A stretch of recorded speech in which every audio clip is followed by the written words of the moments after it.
নমস্কার, আমি অক্লান্তা। আবারও আপনাদের সাথে আপনাদের সঙ্গে নিয়ে চলে এসেছি টেলি দুর্গা আগমনী আড্ডা 2023-এর অনুষ্ঠানে। এই মুহূর্তে যিনি আমাদের সঙ্গে রয়েছেন তার ছোঁয়ায় আপনাদের প্রিয় অনুষ্ঠানগুলি আরও শ্রুতিমধুর হয়ে ওঠে। তিনি বিশিষ্ট সঙ্গীত পরিচালক শ্রীমতী উপালি চট্টোপাধ্যায়। টেলি দুর্গার আগমনী আড্ডা 2023-এর অনুষ্ঠানে আপনাকে পেয়ে আমরা আপ্লুত, আপনাকে আমরা স্বাগত জানাই। প্রথমেই কেমন আছেন দিদি? ভালো আছি, আজকের দিনে তো ভালো থাকতেই হবে আমাদের। অবশ্যই আমরা ভালো আছি, তোমরা সবাই কেমন আছো? আমরা খুব ভালো আছি। দিদি, দুর্গা পুজোয় কি আপনি কলকাতায় থাকেন? পুজো কাটে কলকাতাতেই প্রধানত, কিন্তু কখনো কখনো বাইরেও কাটে কোনো কোনো বছর। যেমন এই বছর আমি কলকাতায় থাকছি না, কলকাতার বাইরেই থাকবো। পুজো ছোটবেলার থেকে কিভাবে কাটান বা এখন পুজোর সময়টা কিভাবে কাটান? দেখো, ছোটবেলার পুজোটা অতটা বুঝতেই পারতাম না যে আসলে কি হতে চলেছে। আসলে যেটা হয় যে কটা জামা হলো, কি জুতো হলো, বন্ধুদের কি হলো, ক্যাপ বন্দুকটা কখন পাবো, এবং ভীষণ ক্যাপ বন্দুক ফাটাতে ভালোবাসতাম। ক্যাপ বন্দুক কখন পাবো, এবার সেটা নিয়ে দুষ্টুমি শুরু হলো। আমি খুব হাতে পায়ে দুষ্টু ছিলাম আর কি। তো সেইটা সকাল থেকে রাস্তায় রাস্তায়, এই পাড়ায় ওই পাড়ায় সেই পাড়ায়, পাঁচিলে পাঁচিলে কেটে যাবে। এর বাড়িতে গিয়ে সকালবেলা হয়তো একটা কিছু খেয়ে নিলাম, আবার পাশের পাড়ায় কারুর দিদির বাড়িতে গিয়ে এটা কিছু খেয়ে নিলাম। তো ছোটোবেলাটা ইটসেলফ একটা ছুটি। ছোটোবেলা মানে আসলে ছুটি। তো সেই ছুটির সময়ে আমাদের পুজোটা আরও একটা এক্সটেন্ডেড ছুটির মতো, কারণ সেই সময়টা পড়ার চোখ রাঙানিটা নেই পড়ার। সেই জন্য ওই ছুটিটা আরও স্পেশাল। মানে এমনিতেই গোটা ছোটবেলাটাই একটা ছুটি। আজ দাঁড়িয়ে মনে হয় যে আসলে ছোটবেলাটা একটা বিরাট যেন ভ্যাকেশন ছিল, ছোটবেলা একটা ছুটি। তো এই জায়গা থেকে পুজো যখন আসতো তখন পুজোর মধ্যে একটা মুক্তির আনন্দ, প্রচণ্ডভাবে একটা মুক্তির আনন্দ। তো এবার বড় হয়ে ওঠার সঙ্গে সঙ্গে আস্তে আস্তে কাজের পরিধি বাড়লো, তারপরে ডেডলাইন থাকতো। মানে পুজোর আগেই এখনো আমাদের যেটা থাকে ডেডলাইন থাকে, মানে পুজোর চতুর্থী পঞ্চমী পর্যন্ত আমাদের অনেক কাজ দিতে হয়। মানে তখন মানে এগুলো সব ভীষণ ডেডলাইনের সময়, এই সময়টা। কিন্তু যদি জিজ্ঞেস করো যে আসল পার্থক্যটা কোথায়, তাহলে ওই যে বললাম যে ছোটবেলাটা গোটাটাই একটা ছুটি, আর এখন অ্যাকচুয়ালি ছুটি নেই, সবসময় আমরা ছুটি। এই যে বলছিলেন আপনি এতগুলো কাজ করেছেন, সঙ্গীত পরিচালক হিসেবে আপনি যে কটা কাজ করেছেন তার মধ্যে বেশিরভাগই পুরাণ বা ইতিহাস ভিত্তিক অনুষ্ঠান। এই অনুষ্ঠানগুলো চলাকালীন বা এই অনুষ্ঠানগুলো সঙ্গীত পরিচালনা চলাকালীন আপনি কি কোনো আধ্যাত্মিক কিছু অনুভব করেছিলেন? দেখো, আধ্যাত্মিকতা আমাদের পরিবারের অঙ্গ। মানে আমার বাবা মা, আমাদের পরিবারটার মধ্যে যে খুব একটা ধর্ম নিয়ে কোনো বাড়াবাড়ি কখনোই ছিল না, বা কোনো ধর্মাচরণ খুব গভীরভাবে মানা হয় তা নয়। কিন্তু আমাদের যেহেতু রবীন্দ্রনাথ আমার বাবার ঈশ্বর, সেহেতু ওই আধ্যাত্মিকতাটা আমাদের কাছে কিন্তু খুব সহজাতভাবে ছোটবেলা থেকেই রয়েছে। এবং আমার মুখে ভাত হয়েছে সেটা হচ্ছে সারদা মঠে, আমার দাদার মুখে ভাত হয়েছে বেলুড় মঠে। মানে আমাদের সারদা মঠের সঙ্গে খুব যোগসূত্র। আমার পিসিমা প্রব্রাজিকা মুক্তিপ্রাণা সারদা মঠের প্রতিষ্ঠা সদস্যদের মধ্যে একজন। তাই আমরা ছোটবেলা থেকেই কিন্তু সারদা মঠে যাই, বেলুড় মঠে যাই। এবং সারদা মঠটা আমার কাছে একটা বাড়ির মতো ছিল। এবং আমার মায়ের খুব ইচ্ছা ছিল, মায়েদের কি ইচ্ছা থাকে, আমার মেয়ের বিয়ে হবে, সংসার করবে, আমার মায়ের ইচ্ছা ছিল আমি যেন মিশন জয়েন করি। কিন্তু আমি মিশনে যাইনি, তার একটাই কারণ, সেটা হচ্ছে সকালবেলা ভোরবেলা উঠতে হবে। এটা আমিও বলি, আমি ভোরবেলা বাবা, মানে ভোরবেলা উঠতে হবে সেই ভয়ের চোটে আমি কিন্তু মিশনের দিকে ধার কাছ মারাইনি।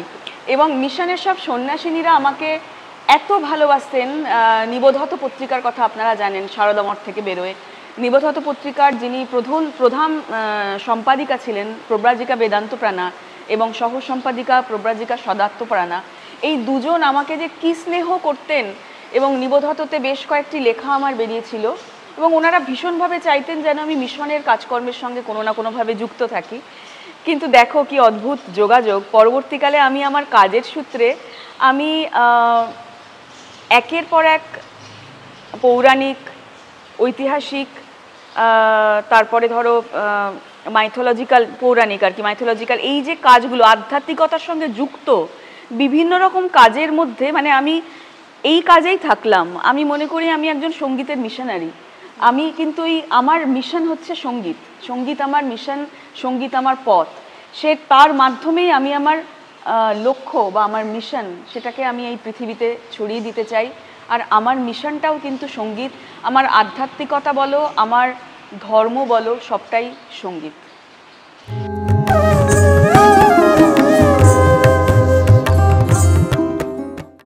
জি বাংলার অত্যন্ত জনপ্রিয় এবং ইতিহাস সৃষ্টি করা ধারাবাহিক করুণাময়ী রানী রাসমণিতে সঙ্গীত পরিচালনার দায়িত্বে ছিলেন উপালিদি।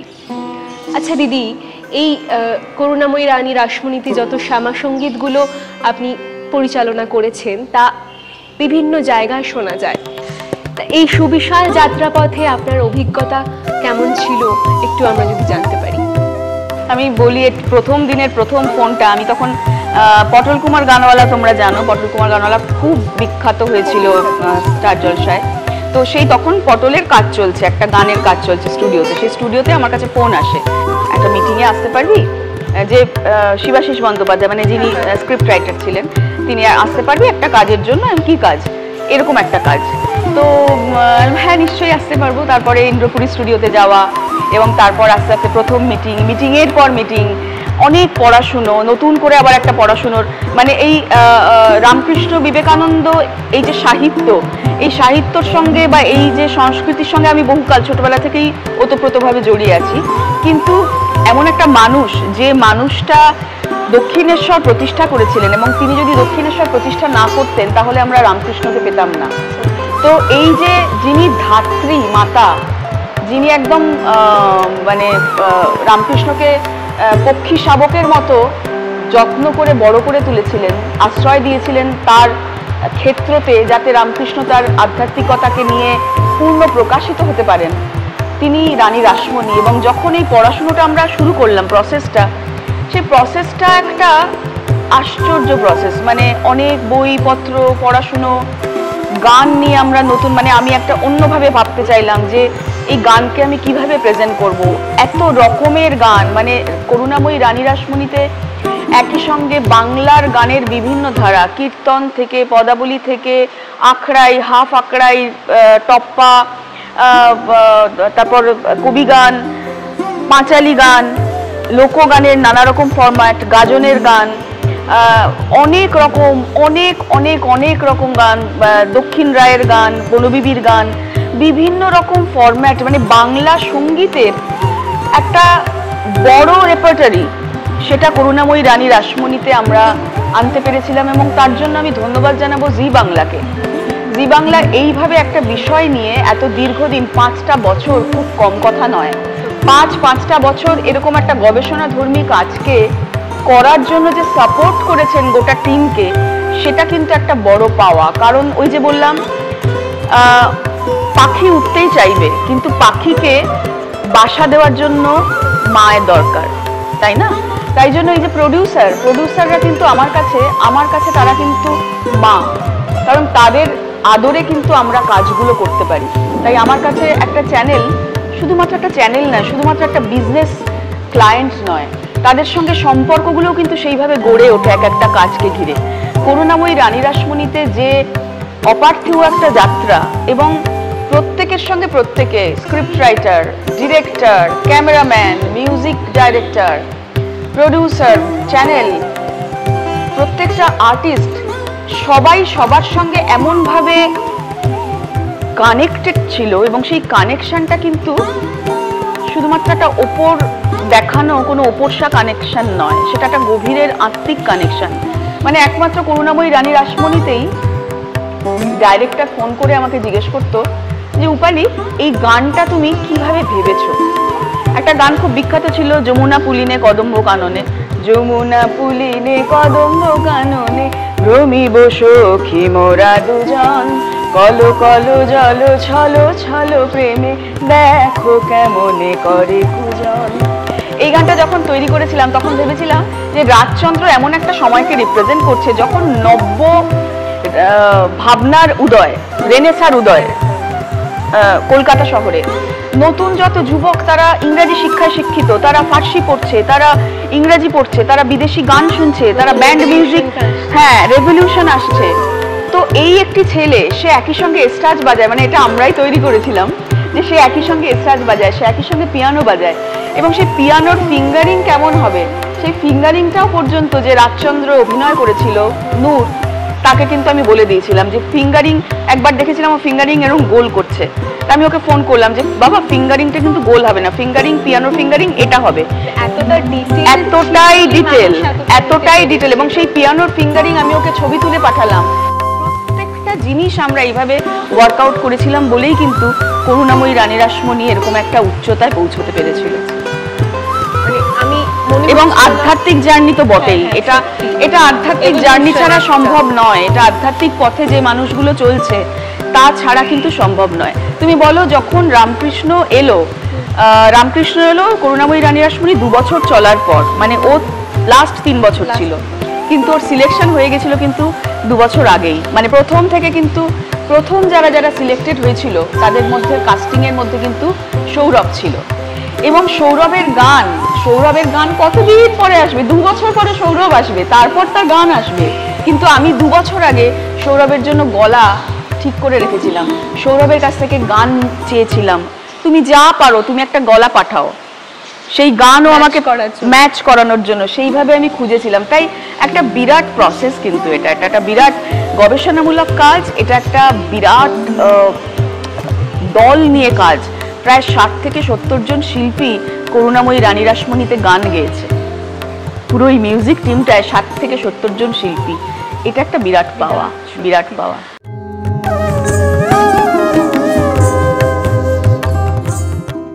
করুণাময়ী রানী রাসমণি ছাড়া আপনি বিভিন্ন ধারাবাহিকে সঙ্গীত পরিচালনার দায়িত্বে ছিলেন, যেমন মা দুর্গা, ভূতু এবং বর্তমানে রামপ্রসাদ। সেই বিষয়ে বা সেই অভিজ্ঞতার যদি কিছু কথা আমরা জানতে পারি। আমার প্রথম টেলিভিশনের কাজ হচ্ছে বউ কথা কও আমার প্রথম টেলিভিশন কাজ। তারপরে আমি করি বেহুলা, এবং বেহুলা বউ কথা কও একটা অন্যরকম জনপ্রিয়তায় পৌঁছে গেছিল। বেহুলার গানগুলো আজ পর্যন্ত লোকমুখে ফেরে, কোথাও যদি অনুষ্ঠানে যাই আজ পর্যন্ত বউ কথা কও বেহুলার গান গাওয়ার আমি অনুরোধ পাই। তো এই মাইথোলজি, পুরাণ, এই যে বিষয়গুলো, তারপরে আমি করি মা দুর্গা, তারপর কালার্সে করি। মা দুর্গাতেও প্রচুর গান ছিল, এবং প্রত্যেকটি গানই আমার লেখা, সুর তো বটেই। এবার এই যে আপনাকেই জানা আমার ফুরাবে না, এই যে রবীন্দ্রনাথের গানটি আছে আর কি, তো প্রত্যেক মুহূর্তে কিন্তু এক একটা কাজ মানে নতুন করে নিজেকে জানা, মানে আমি কি পারি বা আমার দ্বারা কি সম্ভব সেটা কিন্তু সবসময় সবার পক্ষে জেনে রাখা সম্ভব নয়। কাজ করতে করতে, পথ চলতে চলতে পথের বাঁকগুলো যখন আসে তখন বোঝা যায় যে আমি এই দিকে বাঁকতে পারবো কি পারবো না। তাই সঙ্গীত, তার সঙ্গে স্ক্রিপ্ট, এরা পরস্পর একে অপরের সঙ্গে যুক্ত। পরবর্তীকালে দেখো আবার ওং নমঃ শিবায়, তারপরে দেবী চৌধুরানী, তারপর কপালকুণ্ডলা, এই যে বিভিন্ন রকম ক্লাসিক, পুরাণ, মাইথোলজি, ঐতিহাসিক ঘটনা তাকে নিয়ে, তো এইগুলো প্রত্যেকটা কাজ করতে করতে নতুন করে নিজেকে জানা যে আমি এটা পারবো। যখন করুণাময়ী রানী রাসমণির জন্য একটা মজার কথা বলি, এই আজকে এখানে রয়েছে এরকম একটা অপূর্ব সুন্দর বাড়িতে, তো যখন আমরা এরকমই একটা বাড়িতে এরকম সেট তৈরি করা হয়েছিল, মারের বাড়ি, মানে রাজচন্দ্রের যে বাড়ি, প্রীতিরাম মারের বাড়ি, সেখানে কথা হলো যে একটা নিধুবাবুর গানের আসর করব আমরা। তো এবার নিধুবাবুর গানের আসরে নিধুবাবু কি গাইবেন? নিধুবাবু নিজের গানই গাইবেন। নিধুবাবু দেখা গেল নিধুবাবু গান গাইতে আসছেন কবে? নবমীর দিন, মানে মার পরিবারে পুজোর সময় নবমীর একটা আসর হবে। এবার আমি তো খাতাপত্র নিয়ে বসলাম, নিধুবাবুর রচনা সংগ্রহ বার করলাম, অনেক খুঁজছি, দেখছি এমন কোনো গান নেই যে নবমী নিশি নিয়ে, নবমীকে নিয়ে কোনো গান ওনার নেই। তো তখন কি করা যাবে, তখন এই নিধু বিবি গান লিখলো এবং এবং সেটা নিয়ে স্টুডিওতে হাসির হুল্লোড় আর কি, মানে যে এবার থেকে আমরা বলবো যে এটা কার গান, নিধু বিবির গান। তো নিধুবাবুর গান নিধুবাবু গাইছেন, মানে দেখানো হচ্ছে নিধুবাবু গাইছেন, নিধুবাবুরই গান গাইছেন, কিন্তু অ্যাকচুয়ালি সেটা নিধুবাবুর লেখা নয়, সেটা আজকের যুগের একজনের লেখা, মানে আমার লেখা সুর। নবমী নিশি পোহায়, নবমী নিশি পোহায়, উমাকে ধরে রাখা দায়, নবমী নিশি পোহায়, কৈলাসে শঙ্কর প্রতীক্ষায়, ছেড়ে দিতে উমারে যায় প্রাণ যায়, যেতে হবে যদি, যেতে হবে যদি, মায়ের চোখে নদী, পার হবে কোন প্রাণে কোন সে মায়ায়, নবমী নিশি পোহায়, নবমী নিশি পোহায়, উমাকে ধরে রাখা দায়, নবমী নিশি পোহায়।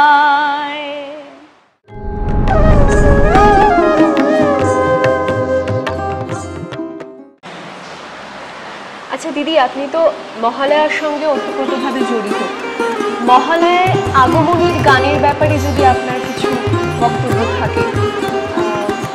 এই আগমনী গান তো আমাদের বাংলার অতি প্রাচীন সম্পদ। খুব আশ্চর্য লাগে এই আগমনী গানটা, একেবারে খুব মাকে আমরা কিভাবে ডাকি যে মা তুমি এসে আমাকে উদ্ধার করো, আমাকে যশ দাও, আমাকে ধন দাও, আমাকে সম্পদ দাও, কিন্তু এইটা হচ্ছে মায়ের গান। মা তার মেয়েকে বলছে যে এতদিন ছিলি তুই তোর স্বামীর বাড়িতে, তুই এবার ঘরে আয়, আমার কাছে আয়। এই আগমনী গান কিন্তু শুধুমাত্র ভগবানের গান নয়, আগমনী গান খুব ব্যক্তিগত স্তরের একটা গান, যেই ব্যক্তিগত স্তরের সঙ্গে বাংলার যে কোনো মা নিজেকে রিলেট করতে পারবে। এটা যে কোনো মায়ের গান, যে কোনো মেয়ের গান। এই যে আমার খুব ভাবতে অবাক লাগে, কবে কোথায় কোন গ্রামে কোন অখ্যাত কবি, কোন অখ্যাত লোকশিল্পী নিজের মনের তাগিদে এই গানগুলো লিখে গেছেন, তার কথা কেউ জানে না।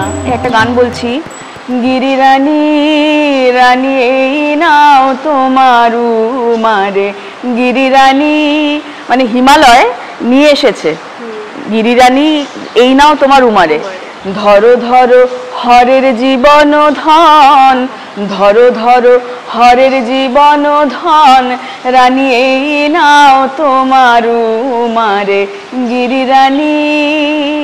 তারপর ওর বাবাই, গিরিরানীর বাবা মানে হিমালয় বলছেন, ও রাঙা চরণ দুটি হৃদে রাখেন ধৈর্যটি, ও রাঙা চরণ দুটি হৃদে রাখেন ধৈর্যটি, যারে ব্রহ্মা বিষ্ণু শিব ডরে, রানী এই নাও তোমার উমারে, গিরিরানী।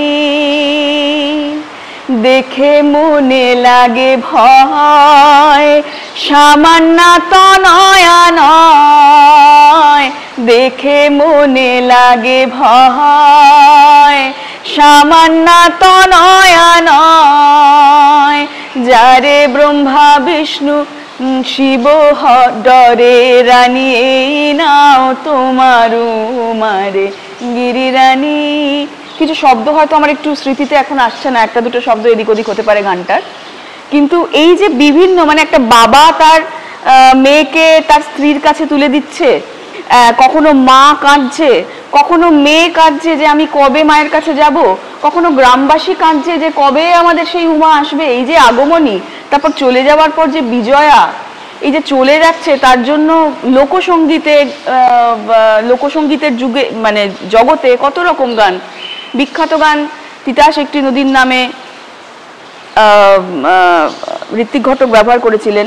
আয় গো উমা কোলে লই গলায় গাঁথিয়া থই, তুমি জি মোর দুঃখিনীর ফরানি গো মা তারিণী তারিণী। এই গানটা আমি বউ কথা কাউতে ইউজ করেছিলাম যখন মৌরি তার বাড়ি ছেড়ে যাচ্ছে, তার গ্রামের বাড়ি ছেড়ে যাচ্ছে, তখন আমি এই গানটা ইউজ করেছিলাম।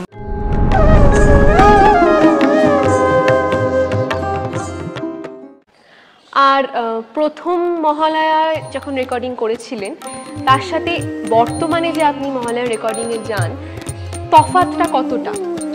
হ্যাঁ অবশ্যই, কারণ একটা ওয়ান টাইম প্রোডাকশন, তো মানে ওয়ান টাইম প্রোডাকশন এখন তো যেহেতু জি5 বা ওটিটিতে থাকে, কিন্তু ওই যে মানুষ যে প্রথম যখন মানুষ দেখছেন তখন আমাদের মাথাটা একটা ক্যাপটিভেটিং হয় জিনিসটা, যেন একদম কোনোভাবেই মানুষ মাথা না নড়াতে পারেন, তার জন্য একদম শুরু থেকে শেষ অবধি যেন পেসটা এক থাকে। হতে পারে নানা রাগরাগিনী আসছে, হতে পারে নানা রকম লয় আসছে, তাল আসছে, কিন্তু একটা গতি যেন থাকে, সুরের ক্ষেত্রেও যেন একটা গতি থাকে, সুরের ক্ষেত্রে যেন অনেক ওঠা পড়া থাকে।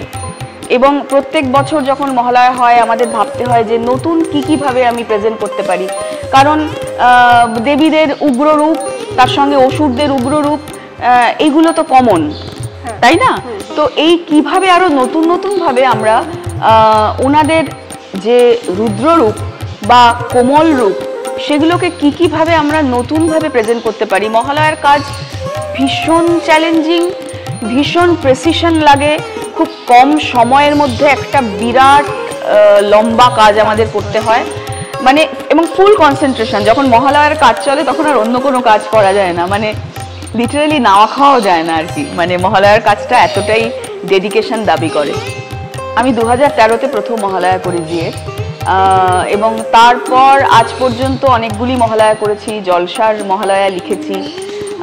পার্থক্য একটা জায়গাতেই, এখন প্রযুক্তির ব্যবহারটা একটু বেশি পাই, তখন অনেক বেশি শুধুই লাইভ ইনস্ট্রুমেন্ট নিয়ে করতে হতো কারণ আমাদের অত পথ ছিল না, কিন্তু এখন একটা প্রযুক্তি টেকনোলজির মাধ্যমে আমরা হয়তো কিছুটা সময়টাকে কমাতে পেরেছি, বা অনেক ওই যে বললাম প্রেসিশন লাগে, প্রেসিশনটাকে আরও বেশি টেকনিক্যাল করতে পেরেছি। কিন্তু মূল যে ভাবের জায়গা বা মূল যে ডিভোশনের জায়গা, বা এই যে বললাম একটা প্রচণ্ড গতি রাখতে হবে, এই বিষয়টা কিন্তু একই থেকে যায়, এটা কখনো বদলায় না। ছোটবেলার স্মৃতির থেকেই হোক কিংবা এখন যদি মহালয়া দেখেন, তাহলে আপনার কাছে প্রিয় দুর্গা বা মাতৃরূপে কাকে আপনি খুবই স্নেহ করেন? হেমা মালিনীকে বেশ লাগতো, মানে অত বড় বড় চোখ আর অত ভালো নাচ করেন, আমার হেমা মালিনীকে খুব, আর আমার ছোটবেলার সঙ্গে ওনার একটা কানেকশন তো স্বাভাবিক সবারই আছে। আর মহালয়াতে ভালোই লাগে, মানে মেয়েরা সুন্দরী সুন্দরী মেয়েরা নায়িকারা অত বড় বড় চোখ করে কটমট করে তাকায়, মানে ওষুধদের বধ করে, ত্রিশূলটা দেয়, বেশ ভালোই লাগে, সবাইকেই আমার ভালো লাগে। আমি কারোর সঙ্গে মানে আমি কাউকে আলাদা করে বলতে পারবো না যে একেই বিশেষভাবে ভালো লাগে, আমার সবাইকেই ভালো লাগে, কারণ সবাই আমার সহকর্মী কলিগ। আমাদের গান, আমাদের কাজ, আমাদের স্টুডিওর যে কাজ, সেটা তাদের দ্বারা মুক্ত হয়, তাদেরকে দেখে মানুষ ভালোবাসে, তাদের দ্বারাই কিন্তু আমাদের গান প্রকাশ পাচ্ছে। তাই আমার সবাইকে ভালো লাগে, সবাই আমার আদরের শিল্পী, সবার প্রতি আমার ভালোবাসা। আর চোখ বড় বড় করলে, মেয়েদের চোখে কাজল পড়লে সবাইকেই ভালো লাগে।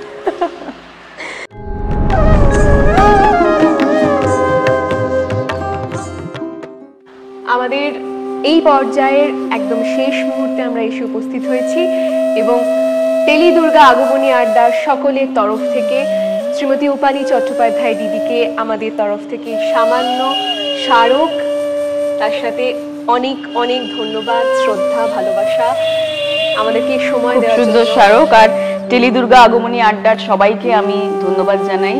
তোমরা সবাই অনেক ছোট, বাচ্চা বাচ্চা সব ছেলেমেয়েরা, তোমাদের মধ্যে যেই আধ্যাত্মিকতা আছে এবং তোমরা এই চর্চাকে নিয়ে যাও, কোনো ধর্মান্ধতা ছাড়া নিয়ে যাও। সব থেকে বড় কথা, ধর্মান্ধতা ছাড়া এই আধ্যাত্মিকতার চর্চাকে নিয়ে চলো, কারণ ভারতবর্ষের এটাই সুর। ভারতবর্ষের সুরটাই হলো সর্বসমন্বয়কারী ভালোবাসার স্রোত, এবং সেটা সব রকম জাত পাত নারী পুরুষ সব নির্বিশেষে সেইটাকে তোমরা বয়ে নিয়ে যাও। তোমরা আজকের যুগের ছেলেমেয়েরা তোমরা যদি নিয়ে যাও তাহলে সেটাই আমাদের মানে পরম প্রাপ্তি। অনেক ধন্যবাদ দিদি, আর অসংখ্য ধন্যবাদ আবারও। আশা করব এভাবেই আপনি আমাদের সঙ্গে আগামী দিনেও থাকবেন। নিশ্চয়ই থাকবো। আমাদের যে প্রিয় দর্শকরা আমাদের সঙ্গে এতক্ষণ ছিলেন, তাদের জন্য যদি কিছু বক্তব্য আপনার কাছ থেকে। সবাই ভালো থাকুন। যেটা বললাম শেষে আমার কথাটা, যে ধর্মান্ধতাকে ছাড়া মানব ধর্মকে আঁকড়ে নিজেদের আধ্যাত্মিক পথে যাত্রা করুন আপনারা। আর সবাইকে জানাই পুজোর আগাম শুভেচ্ছা। মা দুর্গা আপনাদের মনে প্রাণে ইচ্ছায় কর্মে বচনে বিরাজিত হন। সবাই খুব ভালো থাকুন।